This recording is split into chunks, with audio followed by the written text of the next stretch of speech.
Get ready to hear the truth about America on a show that's not immune to the facts with your host, Dan Bongino. Welcome to the Dan Bongino Show. Ladies and gentlemen, this is a really kind of emotional day for me, and I know it is for a lot of you as well. There was some incredible breaking news last night. By the way, forgive me for the surroundings. We're on a road show today. We're in lovely Magnolia, Arkansas, which is an absolutely beautiful place. Thank you all for the hospitality. But we were not going to be held off the air today. Last night you found out, and we'll get to this shortly, that this probe is now turned into a criminal investigation by John Durham into the Spygate plotters. And some of the things I've been telling you and others to disperse the credit evenly amongst fantastic journalists and investigative reporters who've done tremendous work. What we've been telling you now for 2 years is finally coming true. You didn't waste your time here. It's a very emotional day for me. I mean that. I say that with no sense of hyperbole or dramatization for any kind of effect. I'm going to lay out for you today, again, exactly what happened, why these people are freaking out, why Brennan, as I said last night on Hannity, John Brennan is in adult diapers, and what exactly, precisely is the problem for them right now. And I promise you will be left with no questions when this is over.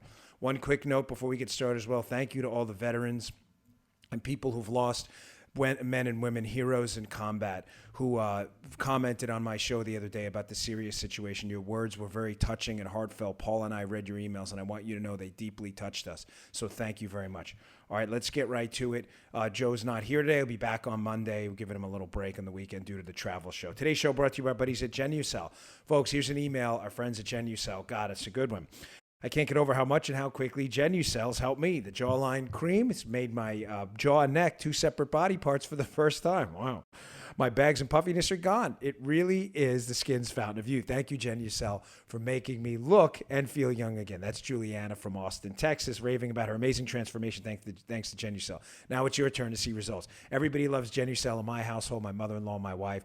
I use it when I go on TV. It's great for guys, too. Check it out. Chamonix's clearing out their inventory before the holiday season, folks, before the holiday season.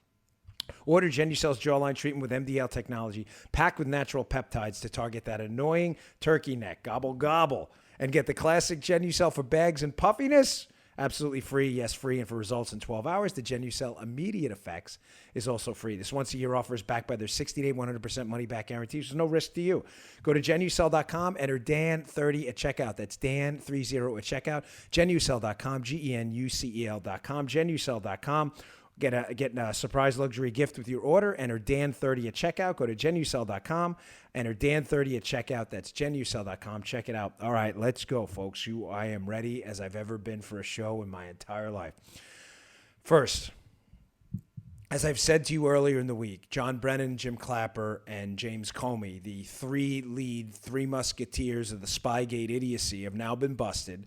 John Durham, unquestionably, the United States attorney looking into it, has honed in on Brennan and the others, and they are now sweating as they lose control of their bowel functions, wearing, again, their adult diapers, and they can't seem to control themselves anymore. So I want to walk through for you these items here. I had said to you earlier in the week that on Friday's show, I was going to make a conclusive case that, and I'm going to end the show today, by the way, by showing you how Jim Comey's not innocent in this. He is a total disaster as well, so don't worry.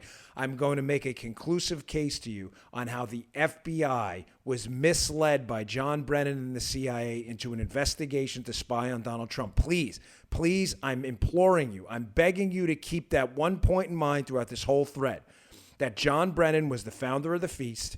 He is the one who initiated this entire operation. He misled the FBI because John Brennan had no law enforcement powers to starting a criminal investigation and a counterintelligence investigation into his political opponent, Donald Trump, because John Brennan was essentially a politician disguised as the CIA director. Keep that in mind, and this will all make sense. First, number one, from the Wall Street Journal. Last night, you may have seen the breaking news. Barr's review of the Russia probe is now a criminal investigation. Ladies and gentlemen, this is huge. Why is it huge? Why does this matter to you? Folks, we've been dancing around for a long time. We've been playing games with this. Finally, there's some action. A criminal probe matters. Why is that? Because now they can convene a grand jury. If they can convene a grand jury in a criminal probe, that means there may be indictments. Again, I'm never optimistic about the DOJ, even under the leadership of the stellar Bill Barr. Having said that, it's a step. It's a positive step. Nobody should be overly dramatic about it, but it is a positive step. If you can convene a grand jury and crimes we know were committed, the leak to David Ignatius of the Washington Post about the Flynn phone call, and what I believe now is a concerted effort by our intelligence bureaucracy to mislead the FBI, there is strong potential for criminal indictments now. We'll be patient. Nobody's jumping the gun on this. We've been disappointed before. This is a positive, extremely positive first step. Nobody opens a criminal investigation at that level with this serious of a case without some predicate for investigation. Nobody. Sorry, I missed that. Sorry, Siri. That's not Siri. Be quiet. That was my phone. Did you catch that? Number 2. Conveniently, in the same day, showing you the panic that's broken out. New York City Bar Association now wants, no pun intended, Bill Barr, the Attorney General, if you look at this tweet, to recuse himself from the investigation. Now, why would they want that? New York City Bar tweet calls on Attorney General Barr to recuse himself from the DOJ review of Ukraine-related issues. If he fails to do so, he should resign, or failing that, be subject to sanctions, including possible removal by Congress. What are they worried about with the Ukraine investigation? How does that relate to what we saw last night? Oh, I'll get to that later. Little tie to George Soros, our buddy Soros, and the malfeasance in Ukraine in the 2016 election trying to hurt Donald Trump. Why are they panicked right now? Why does the New York City Bar not want Bill Barr looking into that? Conveniently, on the same day, a criminal probe is opened up by John Durham, one of his United States attorneys looking into that. Let me show you one more tweet before we get started. Remember, it's all going to come out now that Johnny Brennan misled everybody into starting the biggest counterintelligence investigation, weaponized law enforcement operation in U.S. history to investigate what essentially was his boss's political opponent. This is going to get good. Check out this tweet by Jack Posobiec over at OANN.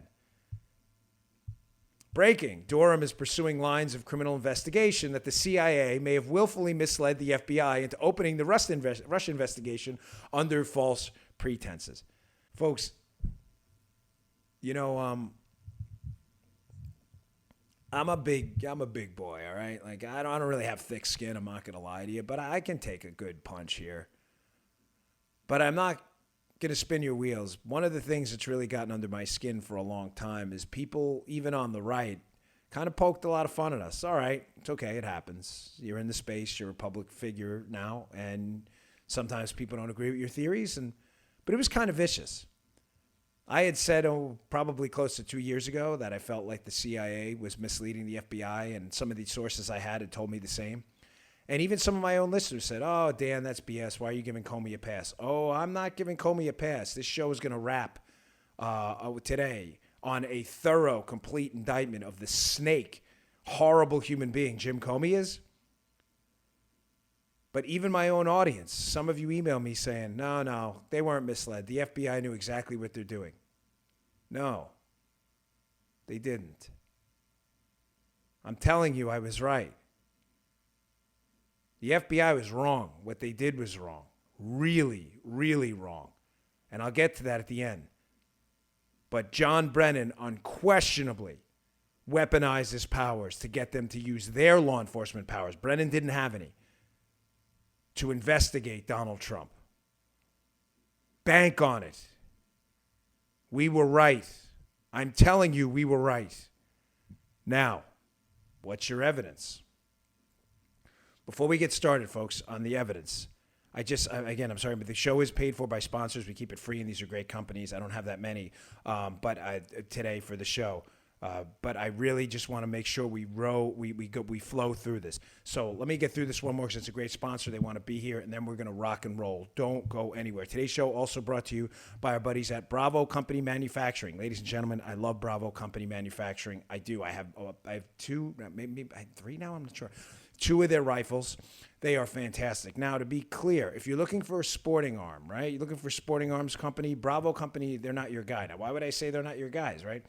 Because Bravo Company makes life-saving equipment in their rifles. These are precision, quality, handcrafted rifles made in Heartland, Wisconsin by Bravo Company Manufacturing, manufactured to a life-saving standard. What do I mean by that? They manufacture their rifles, not with the assumption, with the fact they know that one of their rifles, because they make life-saving equipment, is going to wind up in the hands of one of our military personnel, a police officer, law enforcement personnel, or a civilian who, God forbid, may need to use that piece of equipment in a life-saving situation.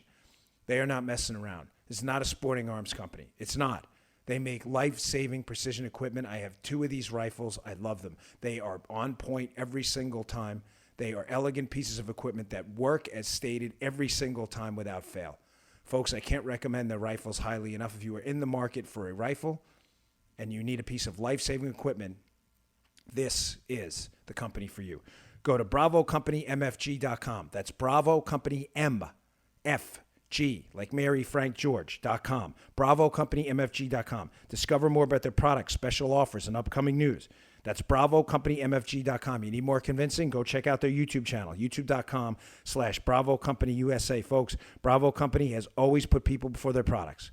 They build their products because they feel it's their moral responsibility to provide the end user with a product that will work, a piece of life-saving equipment efficiently. God forbid they need it. Thank you, Bravo Company, for being on the show today. We really appreciate it. All right, now back to the evidence, back to the show. I'm telling you the CIA misled them. John Brennan misled the FBI into weaponizing their law enforcement powers. Now, that requires a couple of things. That required John Brennan at the CIA to lie about the information he had in the summer of 2016. That is why he is on tape, as I've shown you in recordings earlier this week, in interviews he's done with NBC, where Brennan has clearly stated that he did not see the dossier until December of 2016. That is not possible, ladies and gentlemen. Brennan had based his entire case on the dossier, the Steele information, the Simpson information, and the information from others that I think is going to quake your boots. We'll get to that at a later date. I don't want to scoop anybody on that because it's theirs. More coming on that. Brennan had the information from Fusion, Simpson, and Steele earlier. Now, Brennan misleads the FBI because John Brennan knows, he must know at the time, that the information he's getting is coming from Fusion, Nellie Orr, Glenn Simpson. Now, you say, Dan, that's not possible. It's called the Steele dossier. As we covered earlier in the week, ladies and gentlemen, the reason it's called the Steele dossier is because the FBI needed a face for the dossier other than the political operatives Simpson and Nellie Orr at Fusion GPS. They can't walk in front of a judge and say, a political operative gave us information about Donald Trump. That would never pass. So what did they do? They get Steele, who was a former informant for the FBI, to slap his name on the dossier and pretend it's his. Now, let's lay out the evidence that this is not Steele's dossier. And I'm telling you, Brennan knew it. Brennan knew this information was coming from Fusion, Nellie Orr, Ukraine. You get the panic now about Ukraine? And elsewhere. Let's go to screenshot number 1. This is a John Solomon piece. In the show notes are a must-read today. If you don't read the show notes, you're doing yourself a huge disservice. John Solomon reports from yesterday, quote, Steele's own dossier shows he began investigating Alpha Bank connections to the Kremlin about a month before the meeting with Kathleen Kavalek at the State Department, penning a memo dated September 14, 2016, Russia-U.S. presidential election, Kremlin Alpha Group cooperation. Steele misspelled the bank's name, but suggested in the dossier it could be an avenue for Putin to influence the election. Alpha Bank long has denied any collusion and even sued Steele unsuccessfully for defamation. What does any of this have to do with Brennan understanding and knowing in the summer of 2016 that the dossier they were about to give to the FBI later was not Steele's? Ladies and gentlemen, as John Solomon puts, remember this Alpha Bank thing he just talked about? So the only thing I need you to take from that Solomon, I read it, I wanted to quote it, and it'll be in the show notes at John Solomon Reports. Please check it out at Bongino.com. Subscribe to my email list. We'll email this to you every day. Do not miss it. Open the email today. Where did we, Alpha Bank? You may be saying, what the heck is Alpha Bank? What does this have to do with anything? Folks, you remember the 2007 article by Glenn Simpson of Fusion GPS? Remember, he's paid by Hillary Clinton during the presidential campaign in 2016 to gin up information on Trump, but nobody can say it came from Glenn Simpson because he's a political hack. So all of a sudden in the dossier, this weird story about a bank called Alpha appears. Where did we hear Alpha before? Oh, that's right. Yes, the movie script. The Wall Street Journal article written by Simpson in 2007. Let me quote to you from that article. Leonid Ryman, a powerful member of Russia's cabinet and close ally of President Putin, uses a Washington's public relations consultant. Mr. Ryman is under federal investigation in the U.S. over money laundering and is locked in a high-stakes battle with Moscow conglomerate Alpha for control of a Russian telecommunications empire. Alpha has paid Barber, Griffith, and Rogers, the influential lobbying firm co-founded by Mississippi Governor Haley Barbour, nearly $2 million in lobbying fees. So, this is amazing, isn't it? Glenn Simpson, back in 2007, writes this article about Russians trying to influence our politics, and he hones right in on Alpha Bank and all their influence, and they're trying to influence U.S. politics. And magically, Christopher Steele puts in his dossier a whole big thing about Alpha that Christopher Steele's probably never even heard of, or has heard of and only is tangentially related to. Isn't that magic? How Simpson seems to be overly concerned with Alpha, and all of a sudden Steele does too. Remember what I'm talking about. Keep it all in perspective. The dossier was not written by Steele. They pretended it was written by Steele so a FISA judge would believe it was real. Brennan knew damn well this was fusion material. Brennan was in contact with Steele and people, I have no doubt, in the summer of 2016 and lied about it. He said he hadn't seen the dossier till December. They had to lie to the FBI to pretend the information was authentic and was coming from this Christopher Steele guy. It was not from Steele. Now you may say, let's look at the actual dossier. Again, hat tip my buddy 279, great source on this. Here's the actual dossier. Steele, air quotes, allegedly wrote. He didn't. Top-level Russian official confirms current closeness of Alpha Group Putin relationship. Now, folks, for some of you watching on the YouTube, youtube.com/Bongino. Again, sorry about the lighting, but we're in a hotel and I was not going to stay off the air today no matter what. You need more proof that Steele knew nothing about Alpha? That Alpha Bank was a Simpson-generated conspiracy? Alpha is trying to communicate with Trump Tower. Do a Russian, Alpha's, remember that? The pings in Trump Tower, they said Alpha Bank in Russia had a connection with the Trump Tower. That was the Alpha Bank conspiracy theory that was debunked. You think if Steele, who wrote the dossier, knew so much about Alpha Bank trying to collude with Trump, do a server in Trump Tower and Alpha Bank in Russia, you would think Steele would be able to spell the name right. Notice how he spells it. Alpha. A-L-P-H-A. Ladies and gentlemen, that's not how Alpha Bank or Alpha Group is spelled. It's A-L-F-A.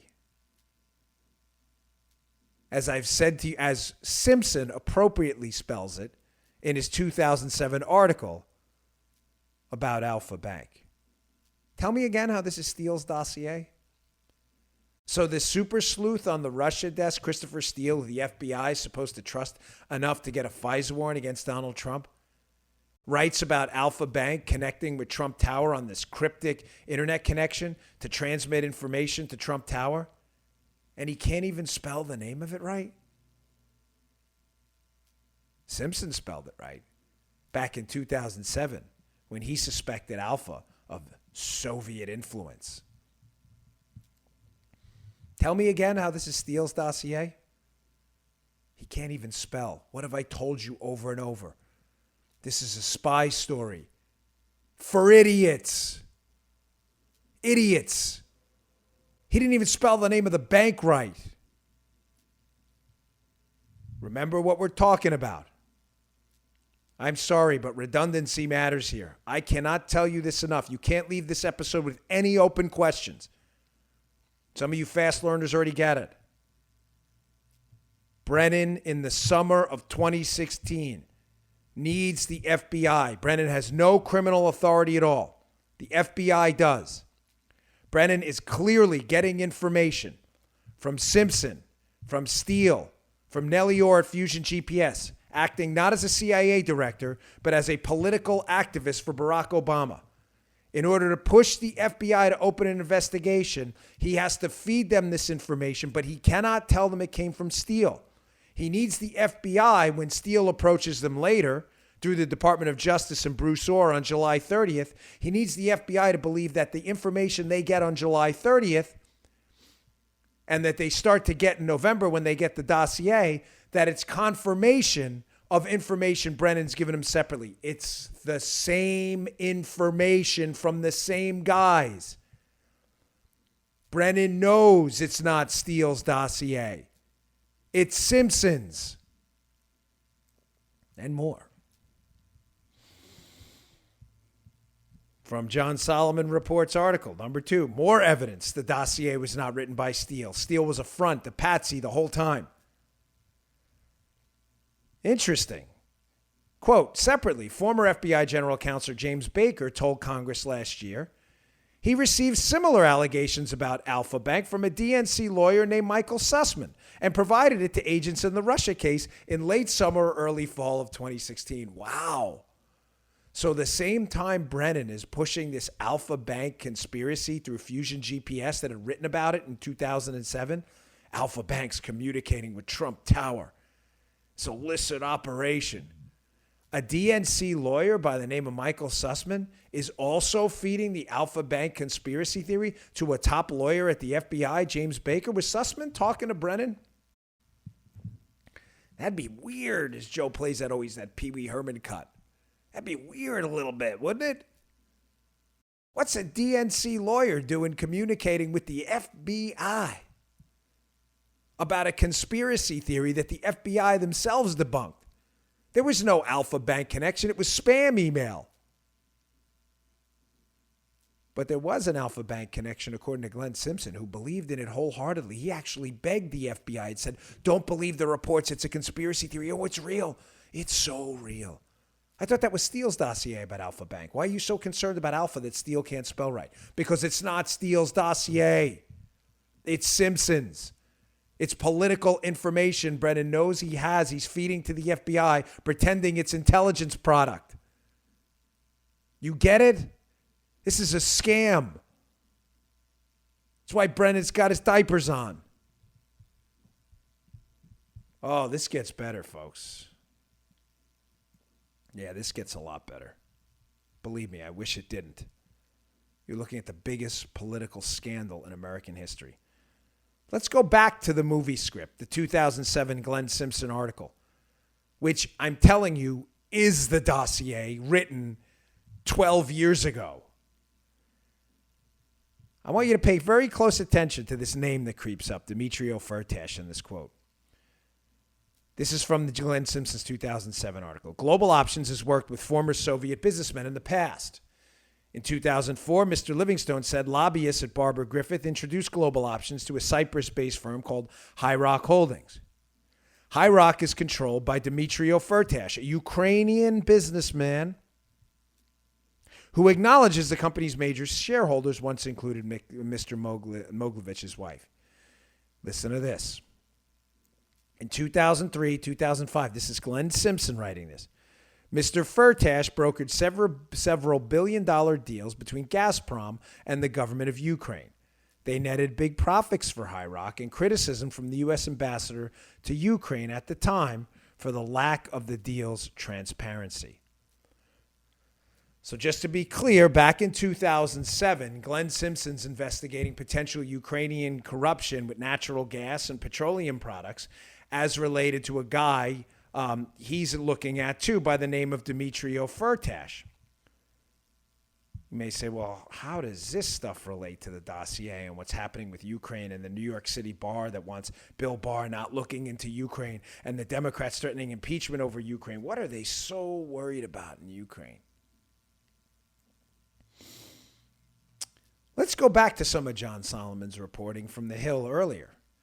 Glenn Simpson, who I'm telling you wrote most of the dossier, I'm sure of it at this point, or had significant input into it. Remember, it was supposed to be the Steele dossier. Simpson was really interested in Dmitry Firtash, and so were a lot of other people. From John Solomon's piece at The Hill. Oh, look at this one. Headline, George Soros' secret 2016 access to the State Department exposes the big money hypocrisy of Democrats. Quote, likewise, George Soros set out a bold vision in a 2014 memo for his Open Society Foundation to help root out corruption in Ukraine. So Soros is involved in Ukraine? He wanted to build a civil society after the Maidan Revolution ousted the country's Russia-friendly president. George Soros' little open society, they work with the Department of Justice officials to leverage the so-called kleptocracy initiative to fight corruption. The initiative enabled DOJ to prosecute or seek asset forfeitures from foreigners suspected of corruption, even if it didn't occur on U.S. soil. Such initiatives are noble in principle, but in Ukraine, some targets had political and business implications as well. Oh, ladies and gentlemen, here is the fish hook you never saw coming. For example, one DOJ investigation, remember, Soros is pushing these investigations, in 2014, targeted Ukrainian oligarch Dmytro Firtash. Wow, that's the same guy in the 2007 Glenn Simpson article. He's an enemy of Soros, too? Wow. Quote, he and Soros both have significant energy interests in Europe, and they have rival plans to rebuild Ukraine. After Firtash's indictment, Soros' business announced plans to invest $1 billion in Ukraine. Okie dokes. So now we know a couple of things. We know Simpson's very interested in Dmytro Firtash as far back in 2007. We know someone else is interested in Dmytro Firtash too.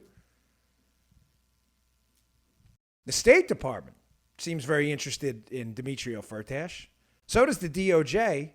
And so does George Soros, who considers him a rival. Considers him an enemy.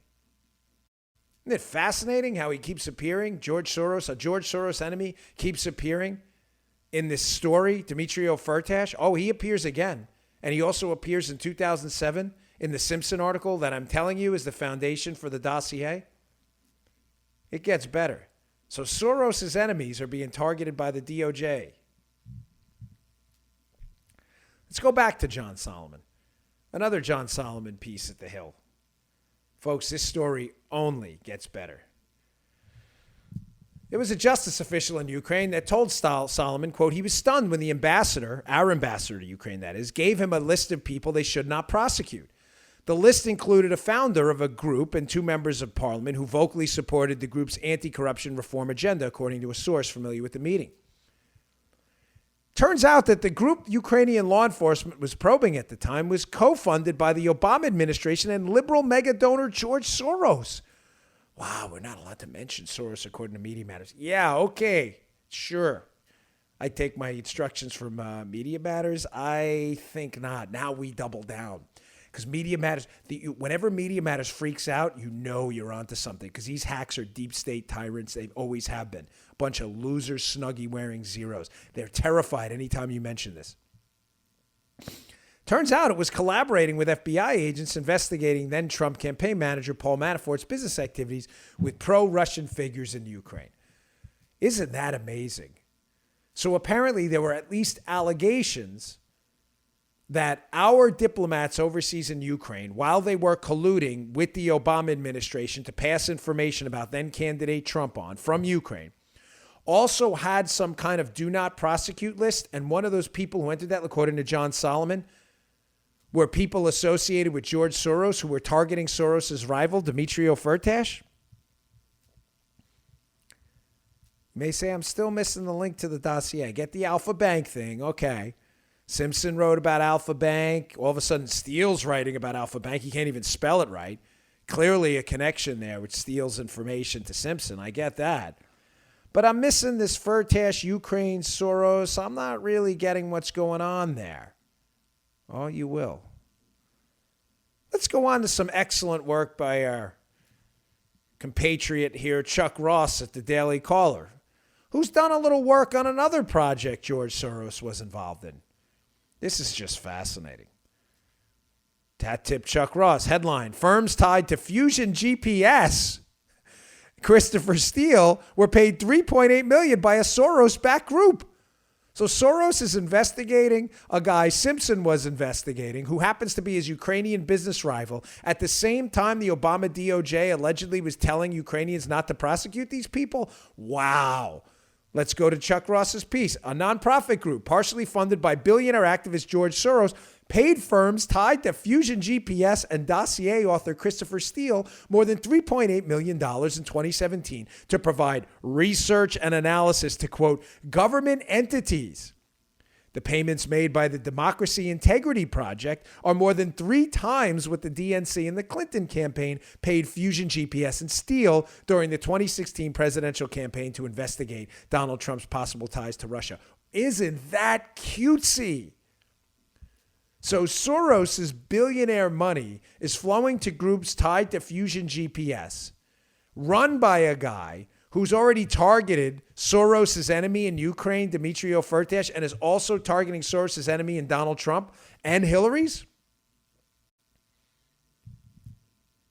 At the same time, a guy named Christopher Steele surfaces as a face of a fake hoax document that clearly has information only known or focused on by Christopher Steele, by Glenn Simpson. How much of this does Brennan know? How much of this did Brennan hide? Let me tie this up for you and circle right back to the beginning with this second takeaway from Chuck Ross's excellent work over at the Daily Caller. Remember, Soros's money is all over the setup. Quote, Chuck Ross, according to a New Yorker article published on October 15, 2018, an unidentified Democratic senator other than Mark Warner contacted Dan Jones in early 2017 to review data related to Alpha Bank, a Russian bank whose computer servers allegedly had back-channel contacts with Trump Organization computers. Oh, folks, this is just peachy today. So now we find out that another Democratic senator, likely on the Senate Intel Committee, not Mark Warner, the other hack who's working with Dan Jones, is working with Dan Jones, who runs the Democracy Integrity Project, taking Soros's money, helping fund Fusion GPS. And we know that another Democrat senator calls up the guy taking Soros's money to run this Fusion GPS product and says, hey, what do you know about this Alpha Bank thing? Alpha Bank, you know, the same thing that appears in the 2007 movie script by Glenn Simpson and also appears in the Dossier by Steele, who can't even spell Alpha Bank right? Tell me again how Steele wrote the Dossier. Tell me again whose money went into it. Funny how they're investigating Soros's business rivals in Ukraine, yet Soros's team always appears on a do not prosecute list. Funny how all these Ukrainian officials who may have been involved are all whistleblowers now to get Donald Trump impeached before their massive malfeasance and corruption comes out. Funny how John Brennan's in a panic because he says he had nothing to do with Steele or his dossier until December. Yet we know in August, in the summer of 2016, Brennan was already spreading the dossier and the information up on Capitol Hill because people took notes and wrote down what Brennan said and then sent letters to the FBI with information only in the dossier, which they claimed was written by Steele. But I'm telling you, has Simpson's footprints and Soros's money all over it.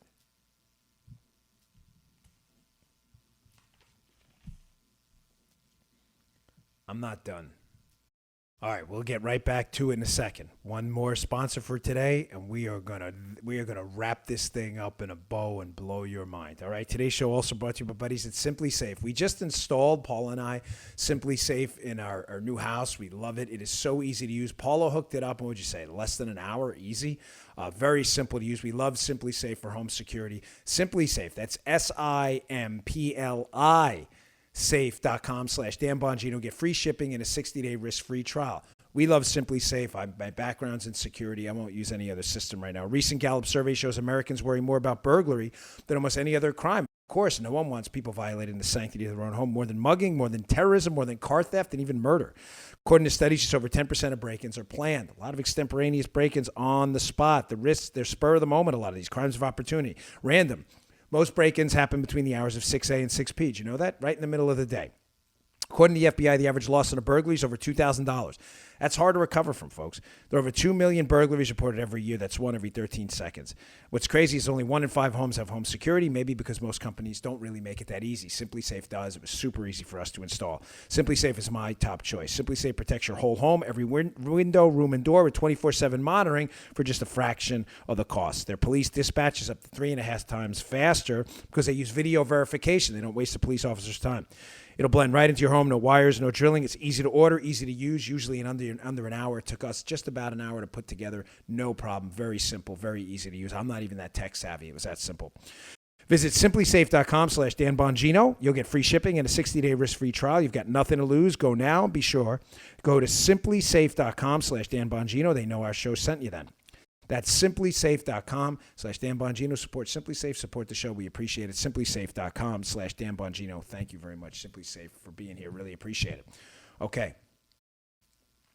Before I move on, I want to put some icing on the cake, and I want to hat tip a friend, Lee Smith, who used to write over at Tablet Mag. I'm not sure where he is now, but Lee Smith, he has a book coming out soon, which I'll be sure to highlight on my show.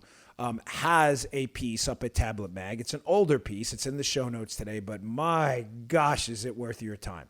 I've cited it extensively. The piece is titled, Did President Obama Read the Steele Dossier in the White House Last August? Ladies and gentlemen, that's not possible, right? Because the White House has had no involvement in this at all. Of course, Obama was hands off. He's their golden calf on the left. And not only that, Obama's CIA director, John Brennan, who clearly would have known about this, has already said, to circle back to the beginning of the show, that he hasn't seen the dossier. He didn't see it until December of 2016. So how could he bring it to Obama in August, December? Somebody's lying. Let's check out what Lee Smith had to write in this piece to show you again that this dossier was a political document. It was never Steele's work. Quote, in a Facebook post from June 24, 2017, the tablet has seen in screenshots, Mary Jacoby, that's Glenn Simpson's wife, claimed that her husband Glenn deserved the lion's share of credit for Russiagate. Quote from her Facebook post, it's come to my attention that some people still don't realize what Glenn's role was in exposing Putin's control of Donald Trump, Jacoby wrote. Let's be clear. Listen to this. I thought it was the Steele dossier. This is Glenn Simpson's wife. Quote, let's be clear. Glenn conducted the investigation. Glenn hired Chris Steele. Chris Steele worked for Glenn. Lee Smith goes on, this assertion is hardly a simple assertion of family pride. It goes directly to the nature of what became known as the Steele dossier, on which the entire case is founded. Why did they need Steele? Because, folks, Steele had been a trusted FBI source. Brennan and his cronies and everybody else involved knew if the information came from Simpson, a paid political hack who his wife just clearly throws under the bus idiotically in a Facebook post she deletes. They knew the information wouldn't be trusted because Simpson was a paid political hack. Steele had been a trusted source before. It was not Steele's information. Lee Smith goes on. Keep in mind before I read this, Obama's always claimed he didn't know anything about anything. Remember Susan Rice's email? We did everything by the book. Brennan has already said on the record, I didn't see anything until December. Well, really? Let's go back to Lee Smith's piece.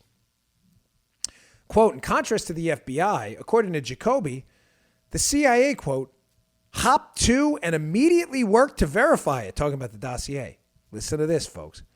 By August of 2016, the CIA had verified the key finding of the dossier to the point that, as the Washington Post revealed, it was having eyes-only top-secret meetings with Obama about it? What? Former CIA Director John Brennan testified in front of the House Intelligence Committee that in May that the dossier wasn't part of the corpus of intel information they had on Obama. It wasn't used in any way as a basis. Wow, that's fascinating. How is that even possible, folks? How's that possible? John Brennan told us he didn't see the dossier until December. Now we're finding out there were eyes only. We found out in the past, as I've been pushing to you for 2 years now, Brennan knows the whole time this is a hoax political document. He's in the White House briefing Obama about it in August. Why do you think him and Comey are not friends anymore? Comey is getting ready to throw Brennan under the bus. Remember, Comey's the only one who refers to Mifsud as a Russian agent. I'll get to that in a second. Oh, I got a lot more, folks. Gosh, I wish I had more time on this show sometimes. Let me go to the third takeaway from Lee Smith's piece, again, which will be in the show notes at Bongino.com. Last August, the White House began convening high-level meetings to discuss Russian interference in the 2016 elections. Wow, how's that? It began, according to a June 23, 2017 Washington Post article, when an envelope with extraordinary handling restrictions arrived at the White House sent by courier from the CIA. It had eyes-only instructions that its content be shown to just 4 people, Barack Obama and 3 senior aides. When did Mary Jacoby, Glenn Simpson's wife, ladies and gentlemen, when did she write that Facebook post?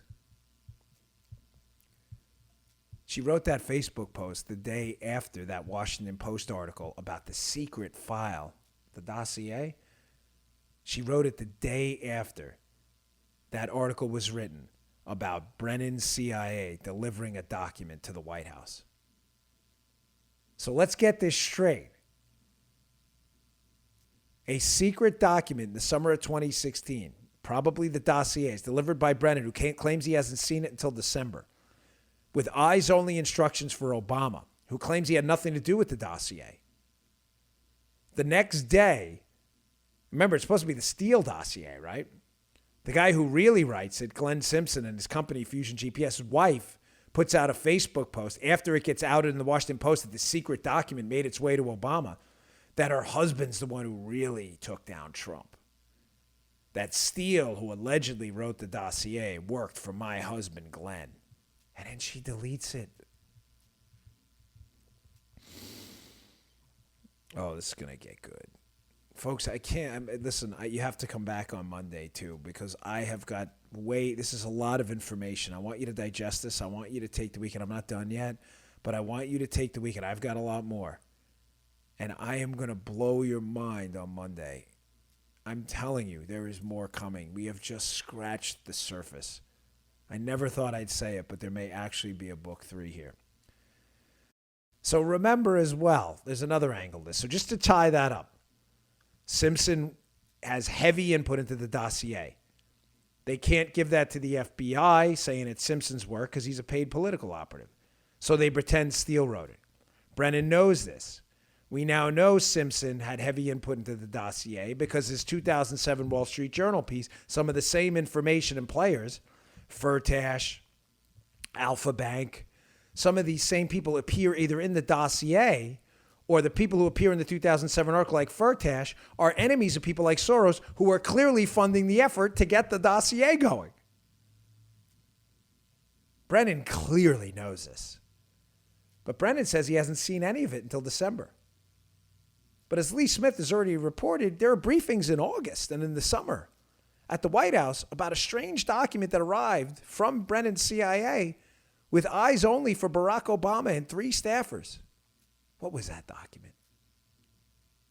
Was it the Simpson dossier that was being funded by Soros, who was on a do not prosecute list, some of his associates in Ukraine based on Obama's State Department people overseas? Let me give you one other interesting angle on this, and I'm going to have to wrap it there. You know what? Well, let's power through this because it's important.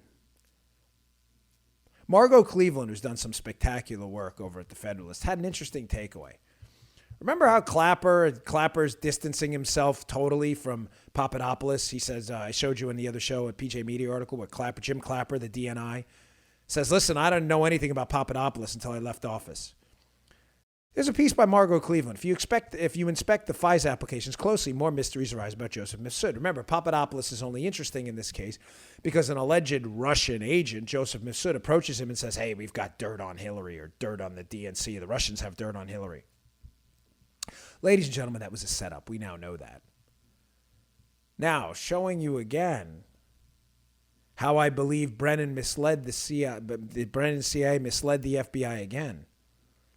Remember, Jim Comey's the only one who writes in a Washington Post op-ed, the only one who still believes Mifsud was a Russian agent. Why would he say that? I believe he said that because Brennan, I believe, misled him again into believing Mifsud was a Russian agent, knowing Mifsud was setting Papadopoulos up the whole time. Check out this piece by Margot Cleveland. Check out the snippet from this piece. No, that's not it.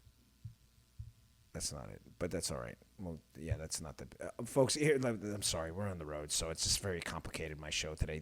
I'm gonna have to play the rest for you this on Monday. We just had some real serious coordination problems today, and the internet's not great here. And I'm desperately trying to get you a show out. Remember, I had brought up to you last week. Mifsud. They questioned Papadopoulos about Mifsud, and they asked Papadopoulos to wear a wire on Mifsud. Why would the FBI ask Papadopoulos to wear a wire on Mifsud if Mifsud was working with the FBI as a setup? Because he wasn't. He was working with intel agencies, and I believe Brennan knew about it. Conveniently, Margot Cleveland, I'll get you the footnote and the information on Monday. I'm sorry, I don't have it right now. It's my fault.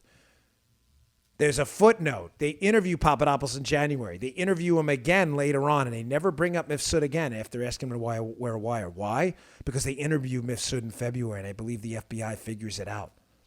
The FBI and Comey's FBI figures out that they've been misled by Brennan into believing Mifsud was a Russian agent, and conveniently a footnote appears in the FISA after that, where the FBI is desperately trying to avoid a FOIA request that would expose a source. Who was that source? Was it Mifsud? Was it a CIA source they'd been burned on and they didn't want to admit it? All right, let's wrap this up. Let's tie this up in a little ball here. Now, the premise I've been operating on the entire time for this show. John Brennan misled the FBI. He misled them about Steele. He understood all the while this was political information from Fusion. He pretended he wasn't dealing with Steele or anyone else. That way, when Steele went to the FBI later, Brennan could say, look, that information I told you, this guy says it too. He doesn't say it too. It was his stuff, him and Simpson. The FBI is perplexed by this. Let's go to Lisa Page's testimony I've been promising you all week.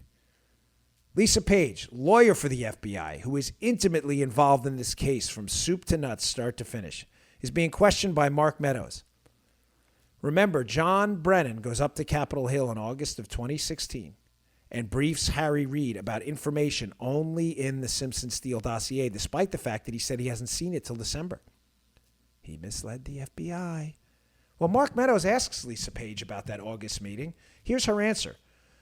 Miss Page, so I don't understand why you're saying this. Whatever occurs between Brennan and Reid, I don't get it. I don't understand what the relationship to the dossier is. That's what I'm not following. Meadows responds, so the dossier apparently was mentioned. In fact, we have documents that would suggest that in the briefing, the dossier was mentioned to Harry Reid, and obviously we're going to have conversations. Does that surprise you? Lisa Page, totally surprises me. More from Lisa Page.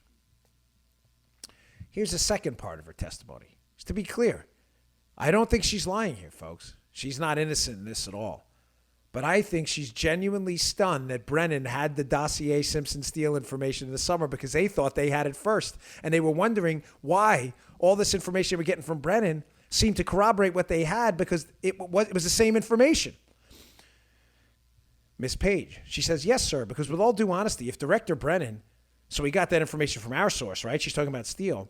The FBI got this information from our source. If the CIA had another source of that information, they didn't. It was Steele.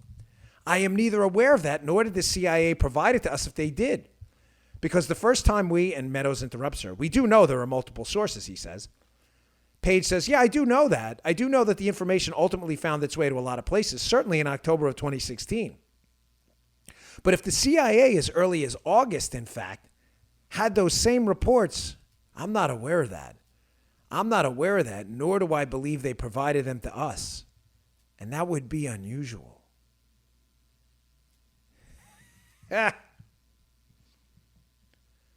I'm telling you, I don't think Page is lying. They know Brennan has smoked them up the whole time. You want some more evidence? Check out this Peter Stroke email to his colleagues investigating this case. Peter Stroke, lead FBI investigator, who again has been smoked up by Brennan the whole time. I'm beginning to think the agency got info a lot earlier than we thought and hasn't shared it completely with us. Might explain all these weird, seemingly incorrect leads all the media folks have. Would also highlight the agency as a source of some of those leaks. I'm beginning to think the CIA got information earlier than they thought. Why would he email his colleagues that? He didn't know we were going to read his emails later. Folks, these people are not innocent. Please don't email me and let him. The FBI is 100% culpable here too. They know in January of 2017, Christopher Steele's a fraud and so are his sources, period. I'm only focusing on Brennan now because Brennan, I believe, may have some civil or criminal liability now that a criminal probe is open, because I am 100% sure that he is not telling the truth. And I'm reasonably confident that he knew the entire time he was passing off political information to the FBI and disguising it as an intelligence product and smoking up the FBI as to the origins of it. Finally, and what I believe is one of the most damning communications yet. This is Peter Strzok's text to his girlfriend, Lisa Page, who's confused, totally confused about how the CIA had this information earlier. Quote, this is after Election Day, folks, when Trump wins. All caps here with all. We need all of their names to scrub, and we should give them the hours for the same purpose. Strzok emailed Page. It's a day after the election. Folks, after Trump wins, somebody must get wind at the FBI that the information they've been getting from the CIA they thought was from multiple sources was really just from the same guy who'd been talking to them, Steele through Simpson. They panic after Election Day and they need the names to scrub. They want the confidential informant lists. Are we sure Brennan had different sources here? I've got a lot more on Monday, folks. I've got to run today, but I promised you I'd leave you with this, and I don't want to forget. In case you think this is in any way an indemnification of the upper-level management at the FBI, who engaged in horrendous atrocities here, it is not. They know absolutely by January that this case is a fraud. But I want to point out a tweet by our friend over at Technofog on Twitter. This broke yesterday, too. Breaking. Sidney Powell, Mike Flynn's lawyer, had a filing in Mike Flynn's case. Remember, who was targeted by these same cabal of idiots. Oh, Lisa Page, the same Lisa Page who seems perplexed by Brennan's information in the summer of 2016. Did she edit the Flynn 302? Remember the FBI interview report where they said Flynn was lying? Even though they went back to headquarters and said Flynn wasn't lying when they interviewed him? Did she edit that? Did Jim Clapper, the DNI who's panicking right now and best buds with Comey, tell a Washington Post reporter, according to Technofog's tweet, tell Washington Post reporter Ignatius to basically take the kill shot on Flynn? Folks, buckle up. Get your popcorn. There's more coming. Don't miss Monday's show. Thanks for tuning in. I really appreciate your patience today. Sorry, road shows are a little difficult for us. Apologize, the lighting's a little bad. But if you are listening on the audio and you want to check out the YouTube, please check it out. We have a ton of screenshots and maybe a little more helpful to see it in visual. YouTube.com/Bongino. Spread this show everywhere. Everybody's entitled to the truth. Thanks again. I'll see you all tomorrow. All right, today's show is brought to you by our buddies at Brickhouse Nutrition. They make one of the finest nutrition supplements out there. Hey, here it is. Field of Greens. Field of Greens. Now, you'll notice that's empty. Why is that empty? Just like my bottle of Foundation, their other great product. I use this. This is the finest fruit and vegetable supplement out there. This is real food, Field of Greens. This is not cheap extract. This is real ground up, healthy fruits and vegetables, the key to a long, great, healthy life. Your cognitive abilities look better, feel better, perform better. Field of Greens, it's your fruit and vegetable insurance. I love it. Use the product twice a day. It tastes great. This is real, healthy, high-quality fruits and vegetables. Think of it as your fruit and vegetable insurance for a long and healthy life. Go to brickhousenutrition.com/Dan. Pick up a jar of Field of Greens. This is empty. I need some more because we use it, me and my wife too. Field of Greens, available at brickhousenutrition.com/Dan. That's brickhousenutrition.com/Dan. Pick it up today. You just heard The Dan Bongino Show. You can also get Dan's podcasts on iTunes or SoundCloud. And follow Dan on Twitter 24/7 @DBongino.